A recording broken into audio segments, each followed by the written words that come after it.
Hello guys, അപ്പോൾ guys school re ഓപ്പണിങ്ങിനൊന്ന് ചെല്ലുമ്പോൾ മോളുടെ 2 പാസ്പോർട്ട് സൈസ് ഫോട്ടോ കൊണ്ട് ചെല്ലണമെന്ന് സ്കൂളിൽ നിന്ന് പറഞ്ഞിട്ടുണ്ടായിരുന്നേ. അപ്പോൾ ഞാൻ വിചാരിച്ച് മോളുടെ ഫോട്ടോ എൻ്റെ കയ്യിലുണ്ടെന്ന്. അപ്പോൾ നോക്കിയപ്പോൾ എൻ്റെ കയ്യിൽ ഇല്ലായിരുന്നു കേട്ടോ. അങ്ങനെ 5:45-നാണ് ഇതൊക്കെ തീരുമാനിക്കുന്നത്, ഫോട്ടോ എടുക്കാൻ പോകാമെന്നൊക്കെ പറഞ്ഞ്. അങ്ങനെ നമ്മളെ വീടിൻ്റെ അടുത്ത ജംഗ്ഷനിൽ തന്നെ ഉണ്ട് കേട്ടോ സ്റ്റുഡിയോ. അങ്ങനെ ഞാൻ അവിടെ എത്തിയപ്പോഴത്തേക്കും ആ മാമ സ്റ്റുഡിയോ ഒക്കെ പൂട്ടി ഇറങ്ങാൻ പോവായിരുന്നു കേട്ടോ. അങ്ങനെ ഞാൻ ചെന്നപ്പോൾ ഫോട്ടോ എടുത്ത് തരാമെന്ന് പറഞ്ഞ് അങ്ങനെ ആ ഫോട്ടോയൊക്കെ എടുത്തതിന് ശേഷം നമ്മൾ വല്യടയിലോട്ട് പോവുകയാണേ. മോൾക്ക് സ്കൂൾ തുറക്കുമ്പോൾ ഇട്ടുകൊണ്ട് പോകാൻ ഒരു ഡ്രസ്സ് എടുക്കണം.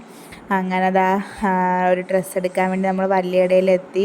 ഷിഫയിലാണേ പോകുന്നത്. അങ്ങനെ അവിടെ പോയി ഒരു ഡ്രസ്സൊക്കെ എടുത്തിട്ടുണ്ടായിരുന്നേ. അങ്ങനെ നമ്മൾ വീടെത്തിയപ്പോൾ സന്ധ്യ 7 മണി ആവാറായിട്ടുണ്ടായിരുന്നു. അങ്ങനെ വീടെത്തിയപ്പോൾ ഷെബിനിക്കായും അളിയനും വൈഫും എല്ലാവരും കൂടെ വന്നിട്ടുണ്ടായിരുന്നു. അങ്ങനെ നമ്മൾ കുറേ നേരം ഇരുന്ന് സംസാരിച്ച് കട്ടൻ ചായയൊക്കെ കുടിച്ചിരുന്നിട്ടുണ്ടായിരുന്നേ. പിന്നെ അവർ പോകുന്നുണ്ട്. അപ്പോൾ ഓക്കെ ഗായ്സ്, അടുത്ത വീഡിയോ കാണാം. ബൈ.